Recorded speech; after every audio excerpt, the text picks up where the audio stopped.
What's up everyone, it's Evolution Pixel here and we're back with another video on The Last of Us 2 Remastered, currently in the no return mode, and we're going to be looking on getting a picture with Joel and seeing what type of portrait we can try and get from. So with this game I do think that the photo mode is very advanced, especially with the lighting features, and there's another feature in this which I think is really good where you can skip frames and go forward a little bit so you don't miss a certain detail. So if he's blinking you can go forward a couple of frames and then make him unblink effectively.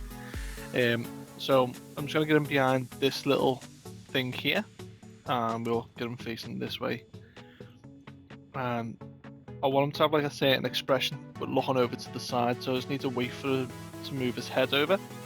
If I can angle it like this, and then we'll go into the photo mode now. Okay. I think his eye position just needs to move a little bit, so we're just going to skip the frames forwards and see if he kind of moves his eyes a little bit more to the center. This can come a little bit repetitive, but sometimes you get that desired shot that you want, even though it is subtle, but it's still there. No, a little bit more. There we go. Perfect. Yeah, that's what I wanted. So I'm just going to use L2 and R2 to zoom in and out. And I'll bring the field of view right up close because it's going to be a nice little portrait of Joel. If you are looking forward to Season 2 coming out in April, do drop a like and a comment of what you're most looking forward to, because this is going to be an absolute crazy season. So next I'll go for the depth of field. I'll just increase the intensity right to up to 100 and then slowly reduce the distance so Joel's in shot. So I think to around about there. Then reduce it and then play around with the area.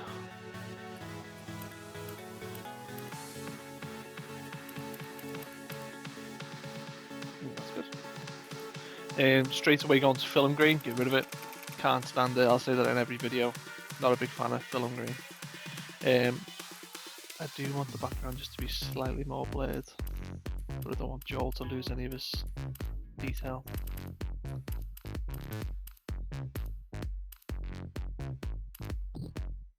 Okay, that looks good. So normally with other options you do have a preset to change the gaze. So in this game you can, if you're with another character, like if it's Ellie or if it's Dina or Tommy, you can mess with their eye gaze, so you can choose where they're looking, and it's a very fun feature. But I do wish that they could just do it with the character that you're with now, instead of having another character in the background. I wish that was the thing that they changed within this photo mode. But this has got a 3-point light system on an orbit, so you can choose where you do want the light orbiting around the character. So we're gonna go with I'll get a little bit closer to the distance, go a little bit closer. I think it was behind an obstacle then. So we're going to go for like a nice light behind him.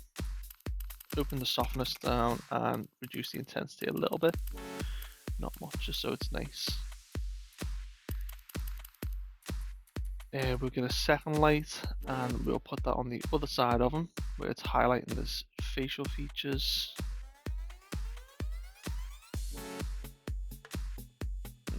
His fringe. Get his fringe and a little bit of a shadow on his hair and slightly on his forehead. So we'll increase the softness with this and just reduce the intensity so it's not as harsh. And with the third light, we're just going to kind of mess around with this one to see where we would want it. We'll mess around with little filters on it as well to see if a different screen color would make a difference to the character. See, from this point now, I do like, if you look on the right hand side of his cheek, slowly it'll start to form like a nice shine, and I quite like that because it gives definition to the face. So we're going to keep that there, put a shadow on so it takes away the shadow from the nose, increase the intensity a little bit and increase the softness so it's a softer light, but you can still see that definition. So if I turn that light off, you lose that definition on the side of the cheek. It's very subtle, but it also adds depth to the photo.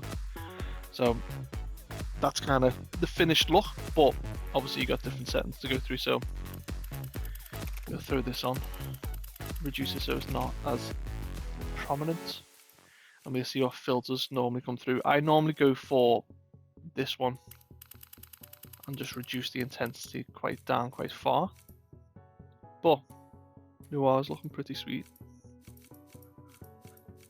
But each shot will be different, so it's always best just to mess around with them and see what's best. But at the moment, I'm quite liking this black light one, so we'll increase the brightness more, definitely increase the sharpness, and slightly now we'll reduce the saturation.